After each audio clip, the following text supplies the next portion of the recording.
everyone, welcome back. Today is Fire Day and you can feel the heat. I know you can. The fire is blazing, everything is burning hot, and it's gonna get hotter over the next 45 minutes. Hey everyone, I'm Vanessa Lane. I'm the CCO of the Phoenix Factor and Girls on Fire, and today we've got a wonderful badass woman on the other side. In fact, I can almost reach out and touch her. Her name is Jennifer McGinley, and so I'm going to tell you just a little bit about her right now, and then I'm going to let her take over. So, she's the CEO of JLM Strategic Communications, which was founded in 2017 in Maryland, and she specializes in media relations, community outreach, and reputation management. She's been in the PR industry for over 25 years. Oh my goodness. Welcome, Jennifer. Thank you so much. Thank you so much. I'm so excited to be here. This is perfect on a Friday. Great way to end the week.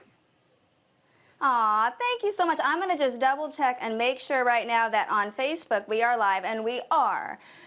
So there's a lot of things going through my head right now, and everybody that's watching right now, if you're watching on my personal page, if you would transfer over to the Girls on Fire and start leaving comments, we would greatly appreciate it. I want to ask everyone that's watching right now, when you think of PR, when you think of public relations, what movies come to your head? And when you think of those movies, I want you to put those movies right down below. You know where to put them. So Jennifer, what is it? What is PR? What is it that you do in your company? Because there is a difference between public relations and what you do, and between advertising. So please tell a little bit more about your company and what you do.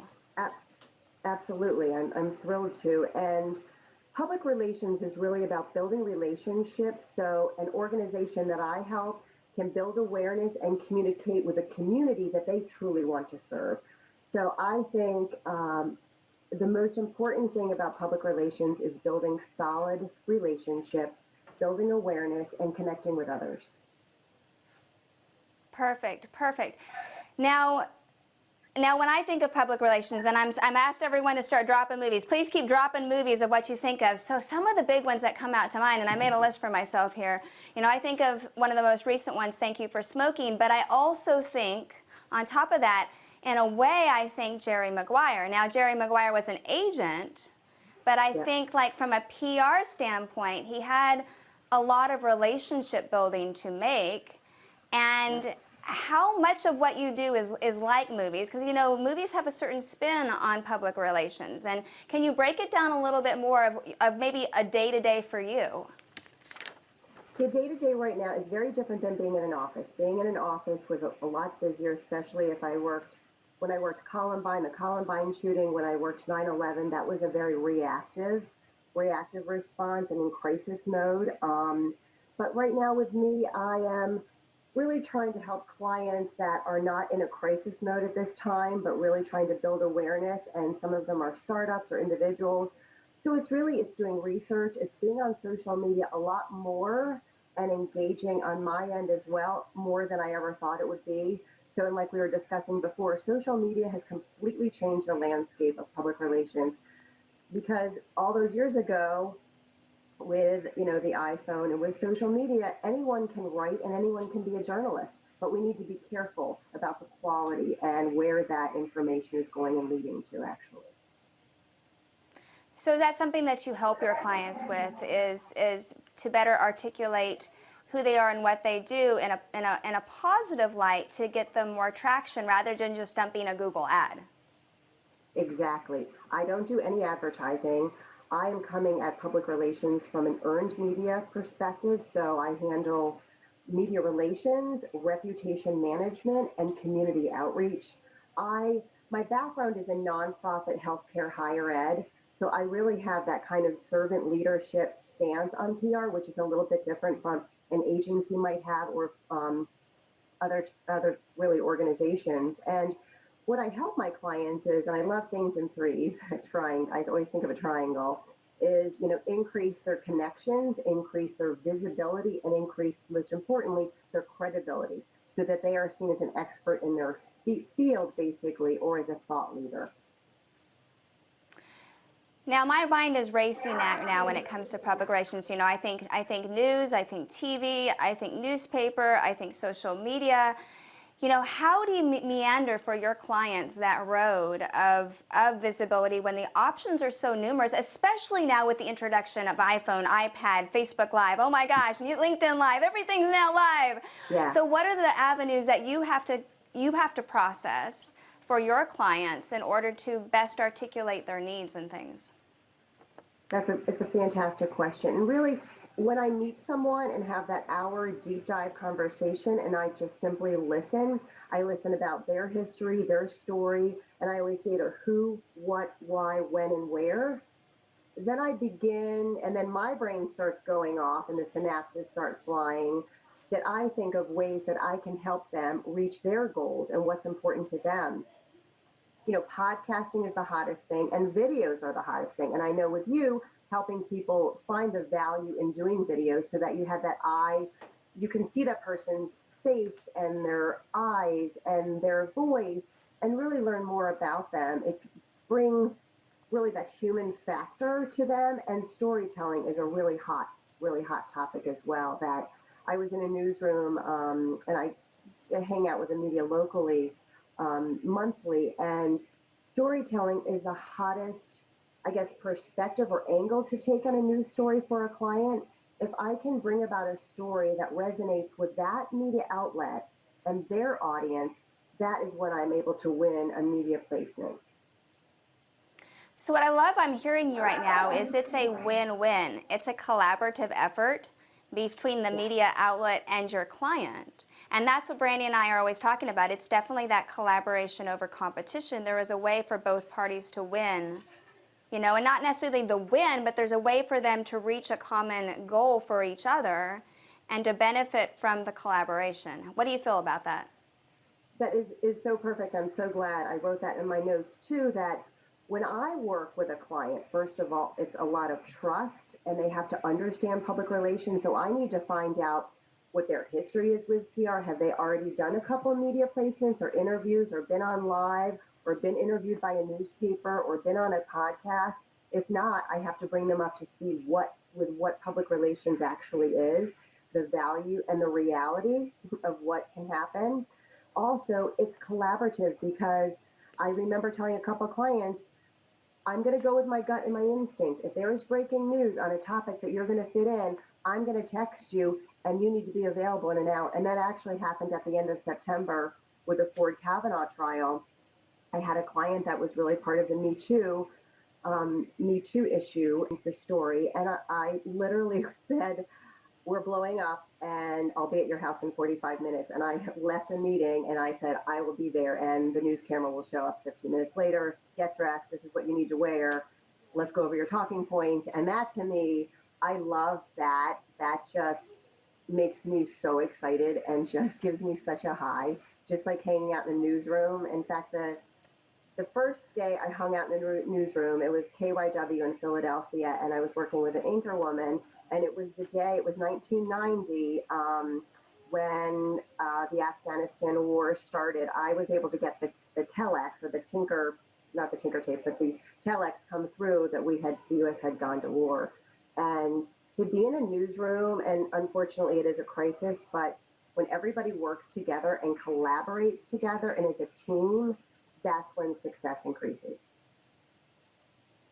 No, I mean, you're so right. And, you know, as you're describing this, your eyes are lighting up, you're smiling big. I can see, like, the enthusiasm. I'm thinking, again, I'm still stuck on this Jerry Maguire thing at the very end when he's being interviewed and he's getting all the money and everything's worked out. I can see, like, you standing there, like, as if it was your client. I mean, and going, yes. Yeah. I mean, it's just, you're right, collaboration over competition. And you talked about those crisis modes. We don't ever want to see them happen. Yeah. What are your thoughts on that? Because social media has made it very prevalent for people to say things and to do things and to bully really online that they were doing with traditional media, with TV and at times, but now everyone is so quick to say things because it's really not me. I've got a URL that's just my name. It's not me physically. Now, what do you say to that? Because I think social media has shifted our filter a lot. And what do you think of that? And also, how would you respond for a client that is getting just ostracized online and bullied? First of all, you need to do your due diligence and your work ahead of time. I always say it's not a matter of if a crisis happens, it's honestly a matter of when. And if I'm working with an organization that has board members or trustees and alumni and employees or staff, we have to have a plan ready to go before something happens. And in fact, it's best to have, a draft or a template of a press release. You need to have a contact list of who you're going to call first. You're going to handle your internal people before your external. And as far as talking points, it depends on the situation. You're probably going to need to bring in a legal team. But I cannot stress enough honesty, transparency, and immediacy in a crisis. Those three things will help you come out ahead, but also the relationships that you've built ahead of time. I've done a couple of videos on this for crisis communications, and if you do not have a relationship right now with your local media, you need to do it now so that when you're in a crisis, they will have your back. There were so many times that I helped the media immediately if they needed, a PTSD expert, somebody in eating disorders, or doing surgery on carpal tunnel syndrome or estrogen replacement therapy, anything like that, whatever the media needed, I would provide them an expert. And then if my organization had a type of a crisis or something happened, I could call the newsroom, talk to my colleague there and say, listen, this happened. And they're like, Jen, we got you, we'll get there, we'll help you cover the story. And it's that solid credibility level and relationship building that I can't stress enough. And also, I highly recommend to my clients to not hop on Twitter or social media and just start rapid firing. You need to take a deep breath. We'll talk about it first. We'll see how to handle it. I do not suggest anybody get in political or religious discussions ever.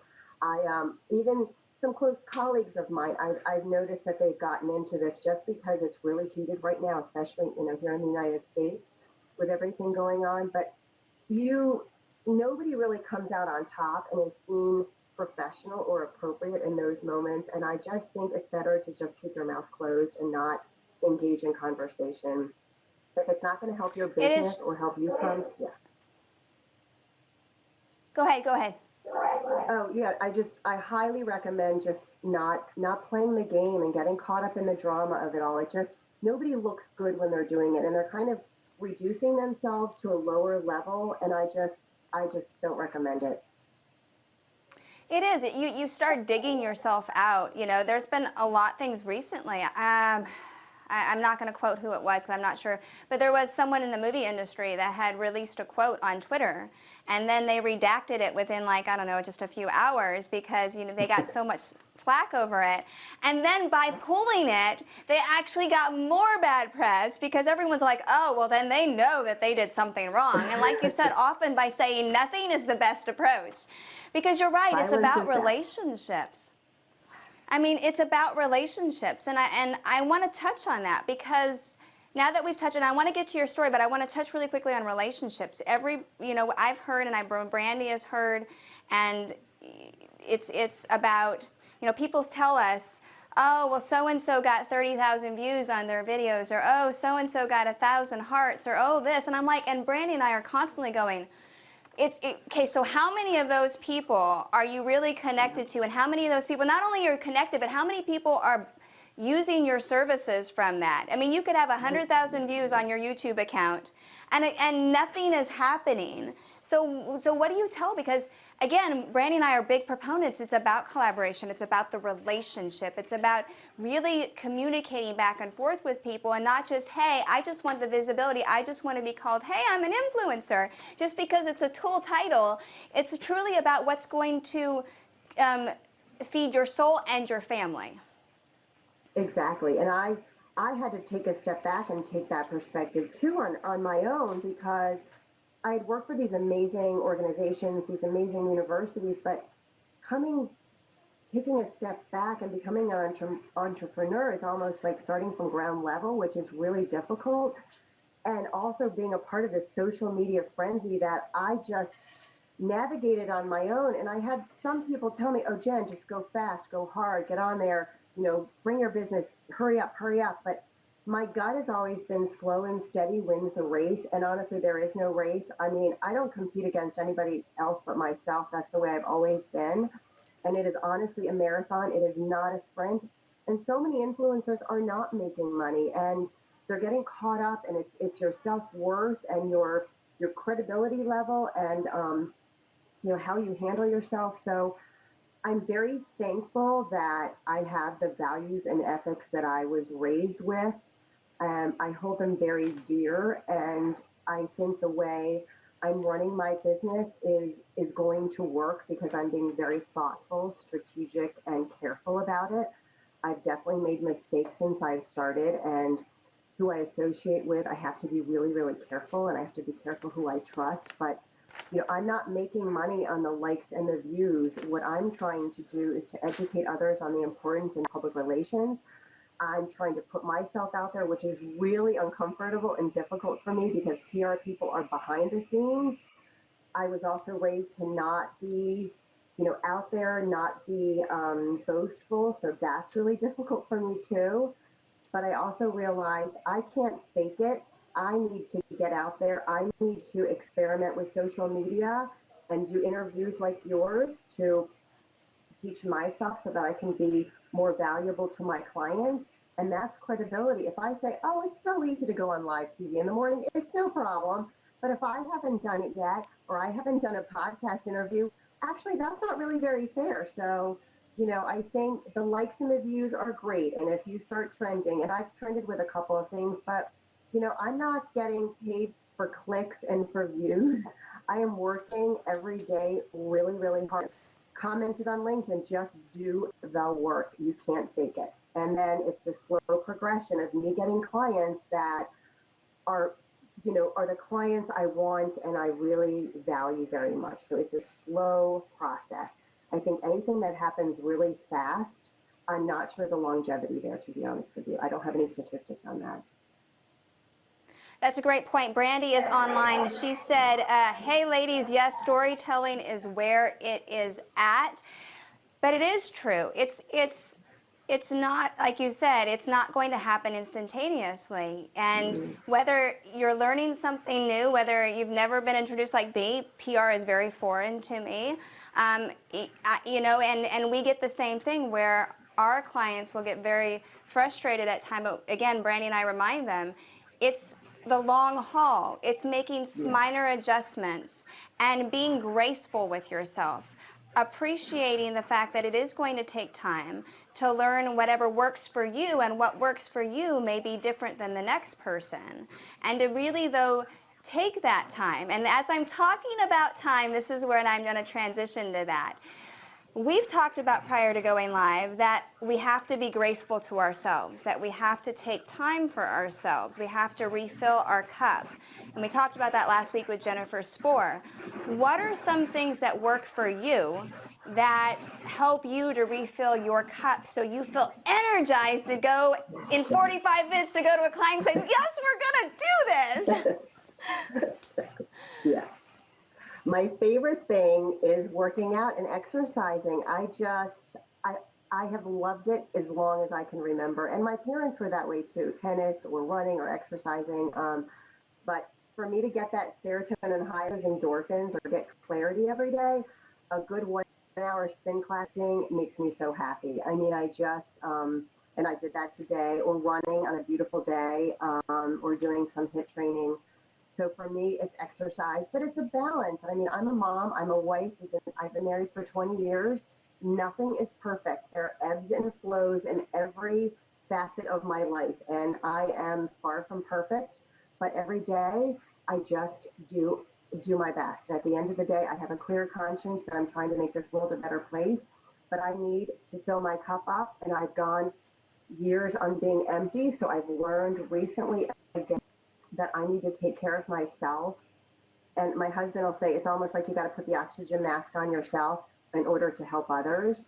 Um, so, thank God for him. He is the most amazing man I could ever have married, and he is really my rock.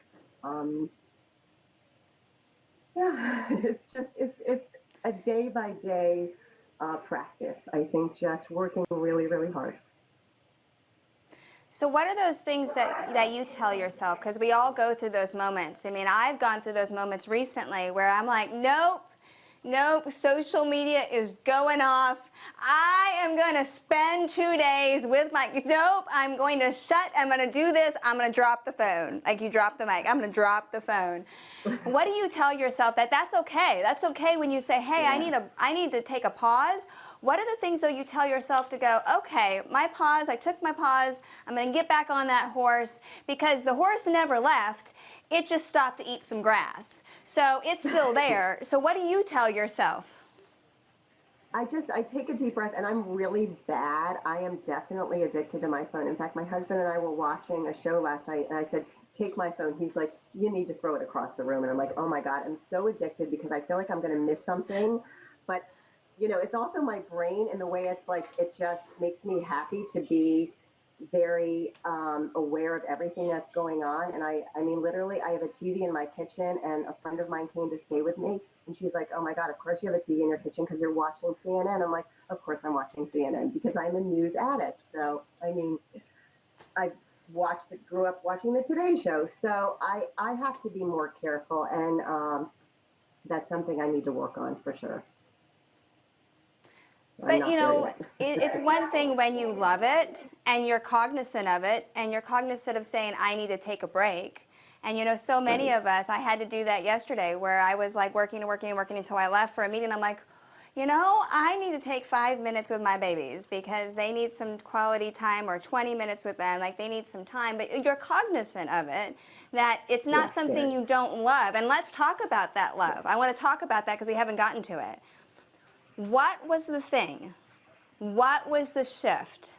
That where you went, because you said that you were in the college, you were in the medical field, like what happened when you were like, let's do this. I'm all in on me, and I'm going to do this because it fuels my heart, it fuels my soul. This is what I'm passionate about.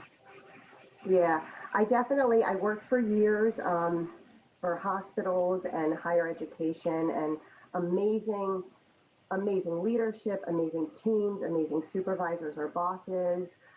But I was feeling that I needed more flexibility that I was getting as my children were getting older. And I don't know, I've never thought in a million want to be an entrepreneur. But there was one night a friend of mine called me, and I actually met her at the University of Maryland School of Pharmacy. And she said, Jen, I really need your help. I'm like, what can I do for you? How can I serve you? And she said, I'm going to the White House for White House Summit. I'm going to be working on some legislation. Can you help and give me talking points? And I said, you know what, let me get the kids to bed. And then that night I ran downstairs, we did a FaceTime call, and I gave her really simple tips. I just didn't think anything of it. I just was listening to what she needed, what, kind of the goal that she had for helping with these legislative issues. And at the end of that call, she said, oh my gosh, Jennifer, you're so good at this. Why aren't you working on your own? And I thought she was crazy. And I said, I don't know. I never really thought about it before. But I kind of tucked that in the back of my mind for a while. I ended up getting a couple of great jobs that I really appreciate, and they were so wonderful and patient. My family had some health issues that I needed to balance as well, and that's not easy. So as the increase with family health issues came about, I knew that I needed to really take pause and decide which way am I going to go? Am I going to go all in with this job and make it work and help this team, or am I going to step back, do public relations on my own, and rely on myself and take that leap of faith and have courage and be vulnerable? And I did it as a side hustle and helped this gentleman that was a colleague, kind of friend of mine, get his business going and get some great media placements for him. And my mom noticed how happy I was doing that work before my regular job and on Fridays and nights and weekends. And she said, you may be onto something. You know, you seem really, really happy. And I wanted to get all my ducks in a row because I'm really organized and strategic, and I don't just do things on the fly with that kind of stuff. I really wanted to make sure my husband and I could do it. And he knew I was happy. And my kids needed me at home. I get to see my daughter get off the bus every day. I mean, you can't put a price on that. And I'm here for my kids. I cook, I work out, I take care of myself, I take care of my family. Like I said, it's a constant balancing act and it's not perfect, but I'm happy with that decision and I'm very grateful that I have the opportunity to do it.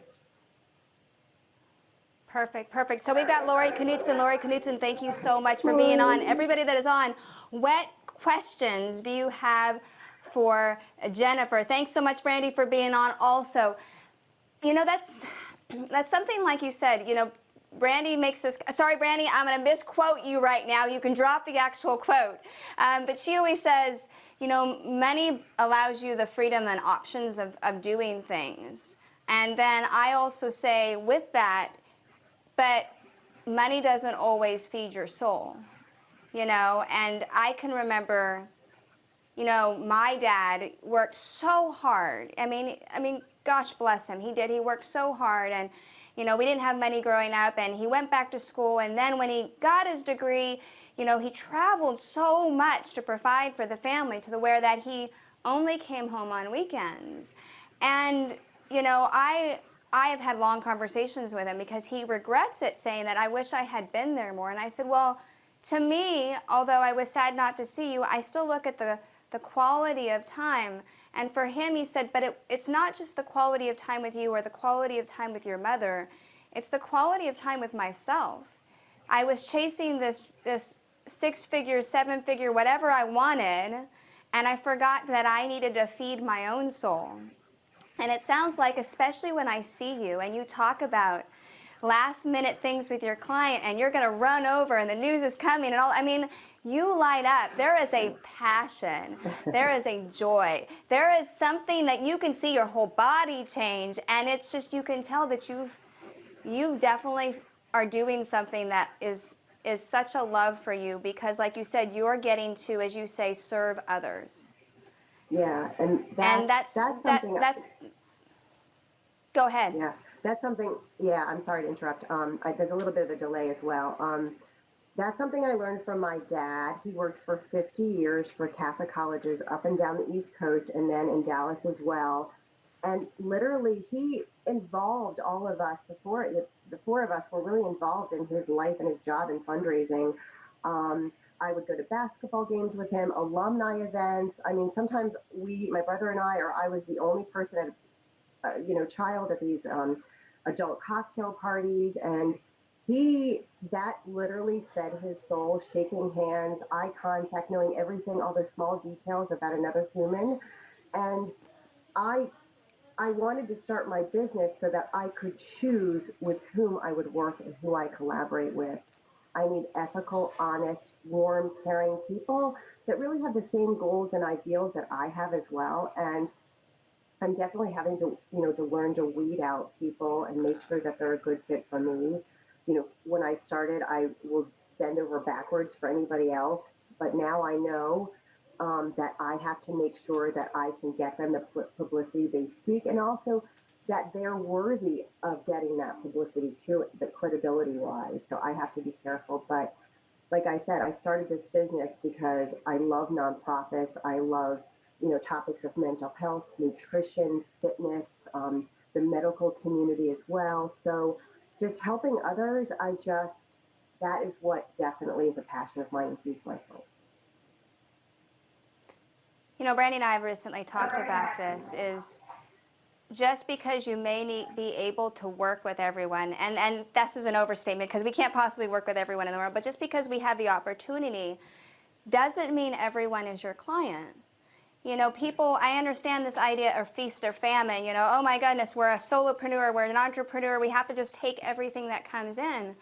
But if that client isn't the right fit for you, and you aren't the right fit for them, there's all those other ramifications. I know personally before I transitioned and became a partner with Brandy, and I was doing much more work with my husband in video, we've had clients before where It's like, oh, can you tweak this and tweak this and tweak this and tweak this and do this and this, and happy, we're happy to, but if what their vision is different than what your vision is, there's this constant, you know, miscommunication going, and it becomes unpleasant for both parties. And at that point, my husband now, because he's now doing our company full-time for video, he now will refer people that are not the right fit. He goes, you know what, I'm not the right fit for you, but I am happy to refer you to this videographer or this videographer. And that's where that collaboration and that relationship comes into place. Feeling like you're not competing with someone that does what you do, and that you can openly connect them with someone that's a better fit. Your thoughts on that? Exactly. In fact, I had an amazing woman that I wanted to help, but I knew her vision and her timeline was so fast that I said, you know what, I think you should look at other options. And she wrote me back. She's like, are you unselling me? And I said, no, actually, you need to be happy. I felt so comfortable in saying that, and I could have taken her on as a client, but I'm not sure if it would have worked or would have been a good fit. And I'm finally comfortable in saying no. And I'll tell you, that is just the best feeling. But it took me actually until yesterday when I actually told a client I couldn't help them. They were so new and they didn't have money to pay me. And usually I'm like, oh gosh, I'll fit in whatever your budget is, I can help you.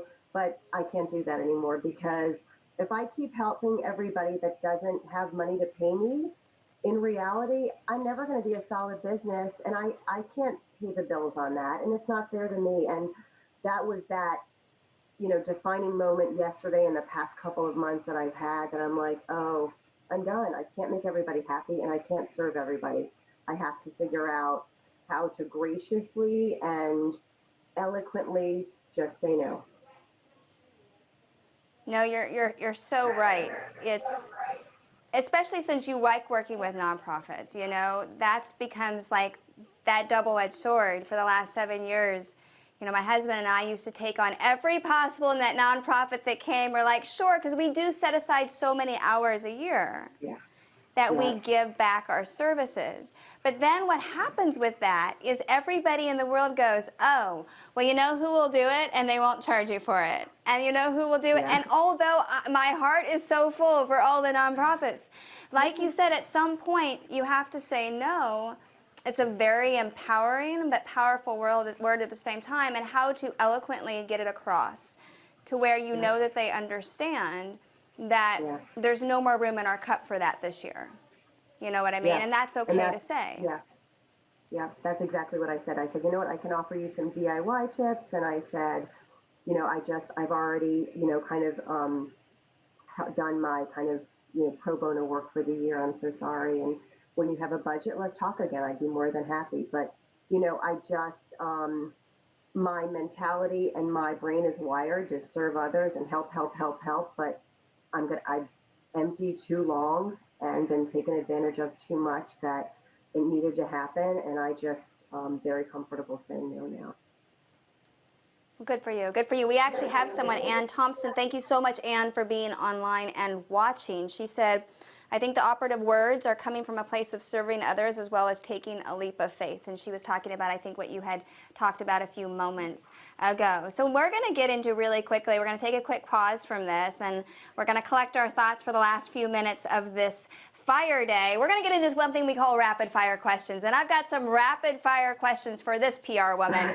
And so we're going to get right into it. So everybody wants to know, if you drink, do you prefer wine, beer, or spirits? White wine, Chardonnay in the summer, and a good Zinfandel in the winter or fall.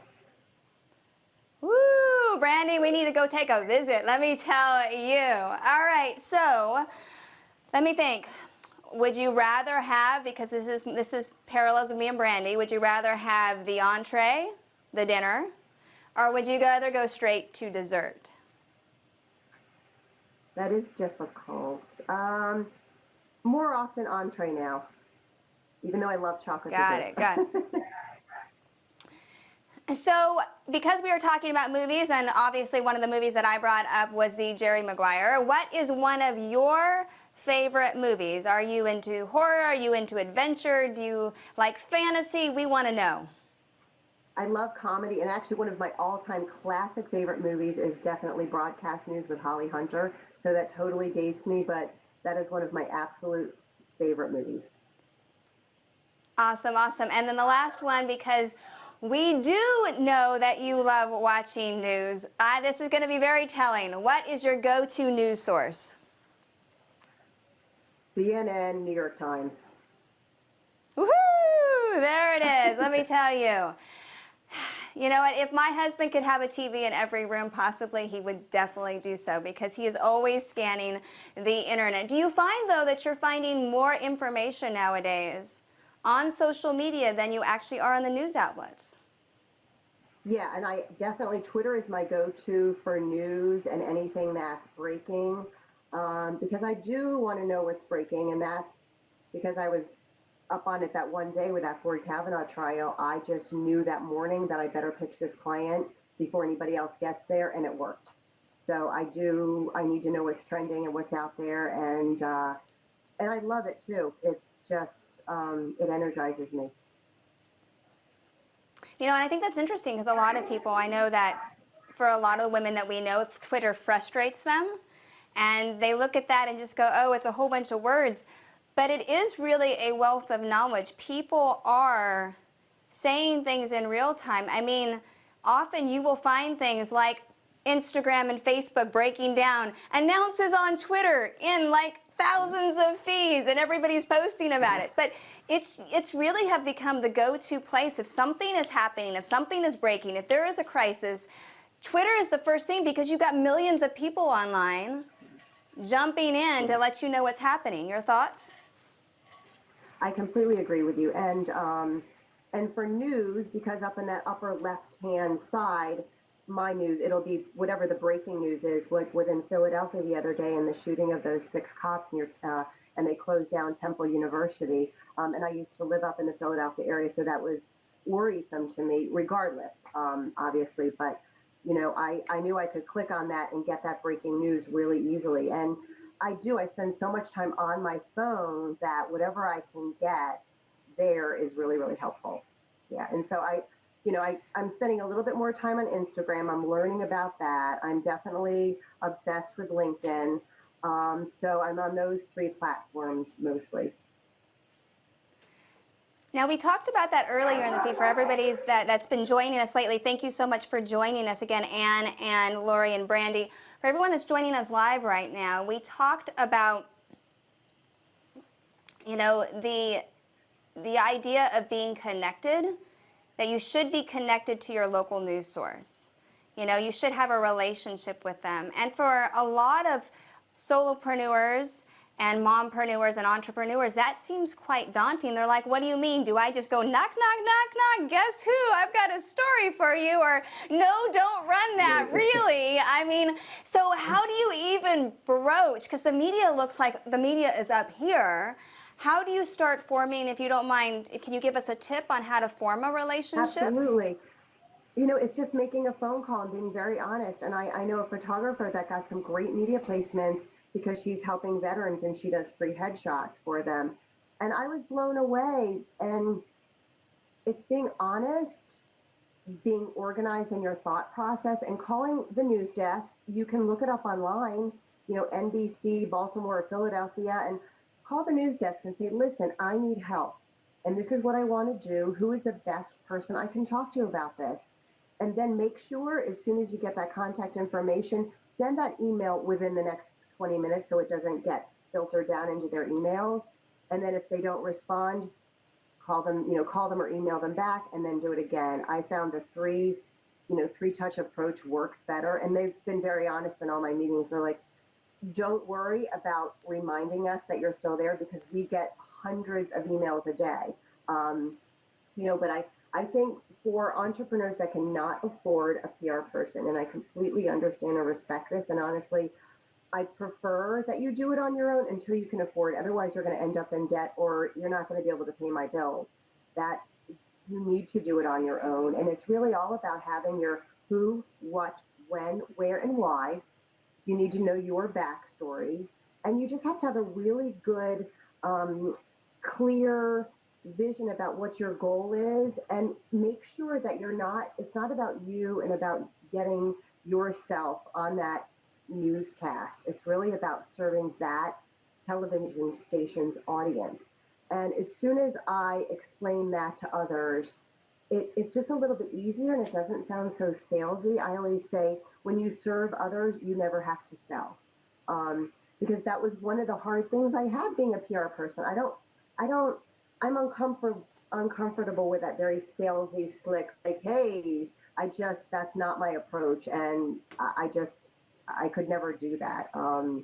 I make sure that I'm honest, saying, this is the story I've got for you. What do you think about it? And then be very efficient in my follow-ups, and, whatever they need, I will, drop everything and help that news broadcast out, or that, the contact person out. But you can definitely do it on your own.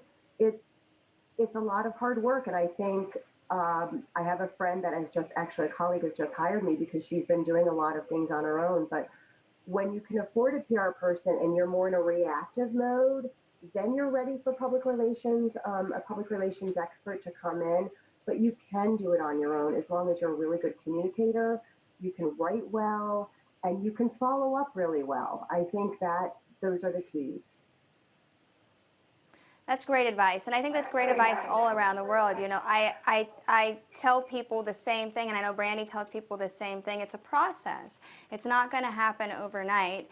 You will have to take multiple times of touching. I tell people, just because you go live once doesn't mean that everybody's going to find that live feed. It just is not going to happen. Just because you post one Instagram post doesn't mean everybody's now going to go, woo, that's the hottest thing. Yeah. It does take time. And like you said, we have to remember that these news reporters, whether it's in the radio, whether you're in TV, whether you're in magazines, they get hundreds of thousands of hits. And as you say, pitches. And I liked what you said, how to serve their audience. Because they do have an audience, and that's the same thing that Brandy and I say, is how to serve others. And I say that, how to use your videos to serve others. Because although you use storytelling to get across the message, if it's not resonating with the audience that you're hoping to hit, it's not doing any good. And so like you said, that news station, that media outlet will be going, well, how is this going to serve our audience? Because at the end of the day, they want to serve their audience so that they can function, correct? Exactly. And what I found too is, journalism and news as a whole, the budgets are tighter. So what I do is I package everything. I do all their legwork for them as much as I can, and then present them with everything. And guess what the best thing about that is? I'm controlling that story, and I'm making sure the best interest of my client is there, but also I'm helping somebody else. So I'm kind of the liaison. I've got my client here, I've got the news outlet here, I'm in the middle, and I need to make sure I'm making both people happy at all times, and making sure we're all on the same page. So I love that. So there are two things that I heard you say, that really resonated with me. A, that again, it is about communication and collaboration, that it takes more than one. It's about multiple people working together for the common good. And what I love that you said, because I tell people that too, you ultimately will hire the professional. But like you said, you need to wait until you are at the place, you can afford it, you're in a good mind space to do it, and then they're in a good space for you, you're a good space for them, and I do that with video. I tell people you can do it on your own. It's work, but I'm happy to guide you in that way. Brandy's happy to guide you, but at that point, you come to that point where you're ready. You're ready. You have the funds, that you're ready to commit, and that you can take, whatever you're doing to the next level. So now it's come to that time. We have come to that time. It's 1:45. I want you to leave everybody with one last tip, one last golden nugget, and then at the end of that golden nugget, I want you to tell them where they need to follow you, because they need to follow you today on all the social media platforms that you're present. Great, thank you. Yes, honestly, what I tell my clients before they do an interview is just to be you, be yourself. when you're honest, authentic, and you're bringing everything that all your expertise to the table, that's all that you need to do. Just be yourself.